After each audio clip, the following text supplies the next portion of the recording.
ভিক্ষুক রাস্তা দিয়া যায় আর জমিদারের পুত্রবধূও যায়। একজন সামনের থেকে আসতেছে, একজন সামনের দিকে যাইতেছে। দুইজনের ক্রসিং এর সময় ভিক্ষুকের গায়ের কাদা জমিদারের পুত্রবধূর গায়ে লেগে গেছে। সে দুনিয়া আন্ধার করে ফেলছে, স্বামীকে ডাইকা নিয়ে আসছে, বলছে ভিক্ষুক আমার কাপড় নষ্ট করে দিছে।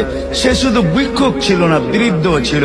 বৃদ্ধ ছিল না শুধু, জীর্ণ ছিল, শীর্ণ ছিল। শরীরে কাপড় ছিল না, ফাটা চিরা কাপড় ছিল। পায়ে জুতা ছিল না, পেটে ভাত ছিল না। জমিদারের পুত্র সইতে পারে নাই, যৌবনী শক্তি সয় তো সয় কি কইরা।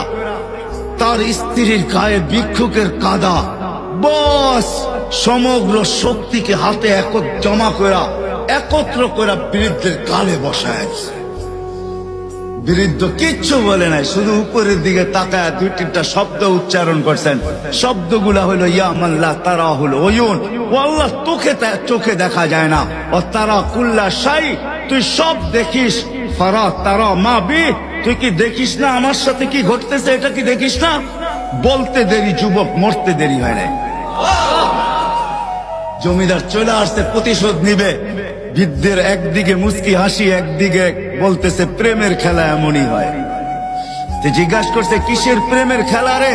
বলছে ওর প্রেমিকার গায়ে আমার কাদা লাগছে, পায়ের কাদা লাগছে, ও সইতে পারে নাই। যৌবনী শক্তি দিয়ে আমার বৃদ্ধ গালে বসায় দিছে। আমাকেও একজন ভালোবাসে, সেও সইতে পারে না, সেও সইতে পারে না। ও তো থাপ্পড় দিয়া খেলতো, সে জান নিয়ে নিছে, জান।